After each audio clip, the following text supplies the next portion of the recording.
Fridge waiting. Search together.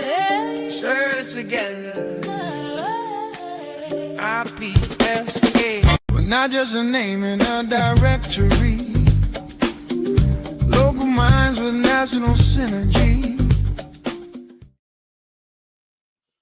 In my eagerness to get going, welcome and bienvenue. I've realised that I've started 2 minutes early, so it's very good to see both Hamish McLay of Search Convey here, and of course Jackie Dyson, latterly of the Yorkshire Search Agency, and now a free agent, as it were, to spend her time doing whatever she damn well pleases. Today, I believe she's getting reduced in a certain portion, i.e. her hair. And we must not make her late for that. But Hamish, I believe today we're going to be talking about mistakes, memories, and magic. Goodness gracious! Yes, I mean we speak so much about the. I wasn't going to say perfection. The trouble that is taken by IPSA members to actually complete searches. And we don't very often hear about those occasional mishaps. They're often brought about for all sorts of different reasons, and it's hard to put your finger on this. But it's not just the mistakes we want to speak about. There's the memories, the strangest of searches. I mean, there's some very interesting properties we get to actually sort of look at. Particularly, properties on stilts in the middle of the water. There was an interesting one we had on the Scilly Isles. All of these some of these stick in your head, but some stick more than others. And I think what tends to stick in mine mostly are where errors have been made, but the errors have been brought about by the client or the client solicitor, and they've sent us down the wrong route, given us the wrong information. And that's why the errors have occurred. Or the other way of looking at it, the information we have given is being read incorrectly. So I don't know. I mean, Jackie and all her extra years of experience, almost twice the length of time that I've spent on searches, must have noticed a few as well. Jackie, welcome to the show. We are looking to dive into the vault of memories of weird and wonderful searches that you've undertaken. I'm certain there must be a few that you can recount.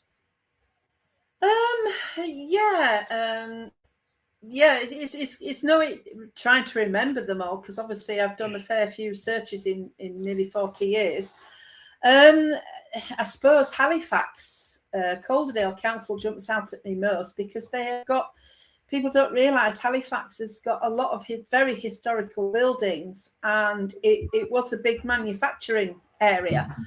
And one of the most famous, I don't know if there'll be a lot out there that won't remember, there's a lot of us that will, Crossley Cosset carpets that used to advertise with the beautiful white Persian cat sat on a carpet. I don't know if either of you two remember that. Oh, yes. Yeah, well, Crossley Cossets carpets was from Halifax, in a beautiful purpose-built Victorian industrial building known as Dean Clough. And obviously, with the things that go on in the world, British carpet manufacturing disappeared, along with a lot of other industries. And the Dean Clough development is absolutely massive site. Fortunately, it's still there. It is a beautiful building, buildings, and it's on two different sides of the road by an underpass. And it has actually been now split up into smaller units, such as restaurants, art galleries, wedding venues, offices. And then it's been split up again. And so when you've got a search on there, you used to think, oh God, no, please. And it was one that you had to really, really double check. And the other one is the Woolshops development in Halifax, which is now, I suppose, quite a few years old now, where say, new shopping centre was not, but it's outdoors. But on the side of that is a building known as the Peace Hall, which was built in 1779. So it's Edwardian. It's a beautiful, I think it's a grade 1 star listed. That has recently been refurbished. They have some beautiful concerts there at the moment through the summer. But again, it's one of those sites that you think, oh, please. So yeah, so it's sites I remember more than mistakes, or I think perhaps with my experience a little bit working in land charges and planning, that when I got searches, I would check things before I even started it. You know, does the map match up? Does this match up? Does that match up? And if it doesn't, before I'd done the search, I went back to the client and said, this is not right. You know, I need this, I need that, I need the other, and I need a better plan. Because some of the old ordnance survey plans that you get could be missing properties. And that is when you ask, can I have an up-to-date one? But then you get the thing, it's unregistered. We have a lot of yes, there is a lot that is starting to catch up, but we have a lot of unregistered properties in the country, which if they haven't changed hands, need to be registered. They are catching up with it because obviously things are changing fast. But if they're unregistered, doesn't that put them in no man's land? I don't know. Your best person to answer that will probably be Jamie from Her Majesty's Land Registry. That is something that the conveyancers have to sort out. I have no idea how they do it. I mean, particularly in this area, there is a lot of unregistered property. So that is something that can add to your conveyancing taking a lot longer because it has to be registered, and land registry are quite behind, and for what with one thing and another. So it's not mistakes. If you can try and stop those mistakes before you go and do the search, is check your search that you've got the right plan for the right property. Is the property you're searching on, does the plan match up? So it's doing those sorts of things. And yeah, it's gut feelings that you know. I mean, if I used to get a plot number in Leeds, I used to think, oh dear. And if it came off several roads, trying to find which road it was actually registered under, if it was Smith Street, West Street, East Street, or whatever, you know, you had to play detective. So you can have hundreds of searches that you can do, and you can run them off because they're just straightforward smoke control orders. But then you'll get one search that can take you days, 2 or 3 days. So it's gut instinct and learning.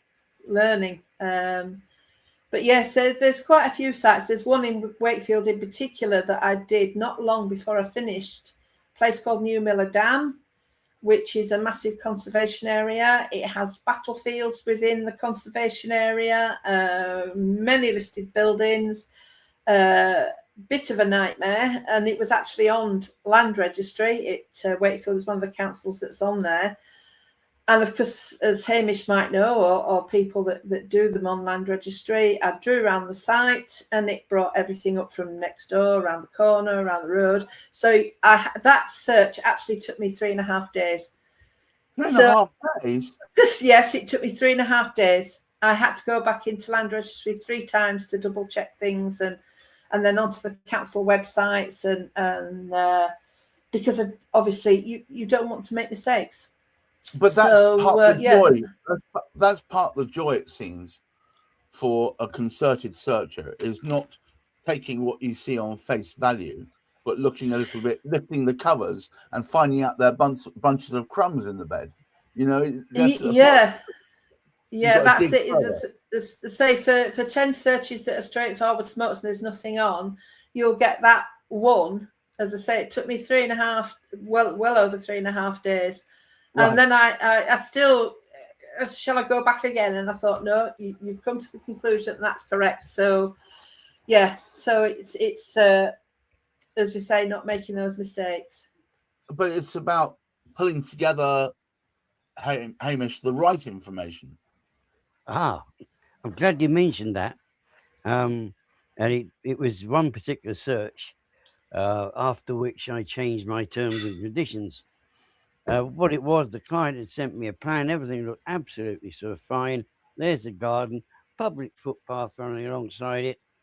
Fantastic. Job done. Jobs are good. And looked at it very, very closely because it was in Hereford. It was very close to the banks of the river, a tributary of the River Wye. I don't think it was the Wye itself. And I thought, wow, that's great. So I sent it back, and I don't know whether it was the solicitor or the client that decided that I was wrong. And I said, well, how am I wrong? And they said, right, look at this plan. And what they hadn't shown me was the piece of land which went between their property and this tributary. Not only did they own, the whatever it ran along the waterside, but it also owned half of the water, which is interesting because they were responsible for that riverbank and sort of all the rest of it. And as a consequence of which, the footpath, which I had been given to believe because of the way the plan I had received, going along the side of the property, went through the middle of the property, had actually gone through their garden. Now, fortunately, it had all been sorted out. So when you actually looked at it and sort of Googled it and looked at the overhead shot, you could actually sort of see that there was a pathway and it was blanked off sort of either side. But yes, I was incorrect. So I changed my terms and conditions to say I could not accept responsibility if I received any incorrect mapping. So that was a good one, which we found out to be sort of obviously it was the wrong map. So we can get that right if we got the wrong map. There's, several sort of interesting ones. And of course, Jackie, you get the wrong plan completely. It'll be from a completely different sort of property in a completely different street, and nobody's noticed it. And you start looking, you think, oh, crikes. So you have to phone, and hopefully, the trouble is, it's not always the case because it could be that the client has actually been using one of the factory conveyances. So it can take several weeks to get that appropriate plan back for you to get the actual information. So that's 2 weeks plus my investigation. So that was an interesting one. It's incredible, actually. I believe that over time, if you to look back, you could almost write one of those coffee table books about stories of weird and wonderful searches, and also the things you find out. Jackie, there must be times when you start a search thinking it's one way, and by the end of it, it's either contradicted itself or it's completely different. Yeah, it just all depends how the information is stored at the council and what you're looking at that you're given. I mean, when I started, we worked on plotting sheets, which were ordnance survey plans, and they were, you had to really look. I mean, if you've got a big new development, sometimes there was a planning application number that would be written in one corner, but they haven't shown you that it covers the whole site. So you're looking at your property that's in the top right-hand corner, and this planning application is down the bottom left-hand corner, and you think, well, that doesn't apply. And then you start delving in, and then you think, oh my God, that's the original planning permission, but they've only plotted it in a left-hand corner instead of putting it around the whole site. It's experience. It's having that nosy brain, if you know what I mean, where you go to another council and they would have put the application number around the whole site, so you knew that it all depended again how your land charges staff actually recorded information or how they were trained to record the information. So in other words, it taught you to think, well, when you look at a site like that, don't just assume that that one in the bottom left-hand corner does not apply to the top right-hand corner. So it's things you learn. It's like any job, really, I suppose. You learn with experience and as you go along. And my dad always used to say, those who never make mistakes never do anything. And that is so true. And fortunately, I only ever made, well, as far as I know, I only ever made one mistake. But that taught me a lesson. That really taught, and that was quite early on in my business. And that made me realize that you can't just assume that what you've got the first time is correct the second or third time. So it makes you more aware that what you look at is, or you think is, a simple search can sometimes turn into the most complex, time-consuming, hair-pulling out search that you'll ever get. I mean, as I say, Leeds is a fair example, where years ago, when a planning permission was given, they're given with conditions. And some of those conditions are materials. So in other words, you've got to submit the materials to the planner as to what they're being built with. And that was it. Now they have to submit an application. It's a conditional application, so that the council can then approve it with a decision notice to say that this has been approved.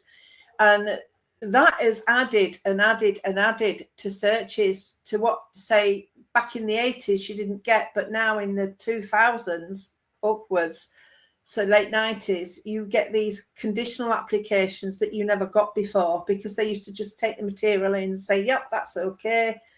Quick letter, whatever, to the developer saying, yes, that material you showed at town planning on the 10th of August 1993 is acceptable. Where now there's a lot more, so there's a lot more stuff involved compared to what there was before. And it makes you sit back and think, does that apply? Does that section 106 apply? You've got to do a lot more delving. There's a lot more information out there, and it's redefining it. So therefore, it makes you more wary to hopefully not make mistakes and have to contact your insurance company. And then when you have your PCCB inspection, hold your hands up and say, yes, I've got this complaint going on. So I was quite fortunate, I must say, in all the years I was doing it. Well, I would say rather than fortunate, careful. Hamish, yeah, it's been, as ever, a great trip down memory lane, but also a word to the wise. I think if you research a bit more, you may be able to find interesting stuff underneath. Would you care to take us home? Well, yes, certainly. The what it is, and many people don't realise the full extent of what a local search can be that you're involved with. There's a couple of really historic ones. I'll only speak about one because the second one would take about half an hour. But this particular sort of one, it was actually a school. It was a private school, of which one of the royal family was actually a patron, and therefore one had to be careful in collecting the information. So, if you like, it wasn't made publicly aware that we're actually sort of carrying out the work, because the school itself was being sold. I don't know whether it was being closed down or not. We weren't looking into that. But because of the historical nature of the building, we had to actually go into the archives and all sorts. And of course, we were asked the question, why do you want to go into the archives? And the question was, our client would like us to.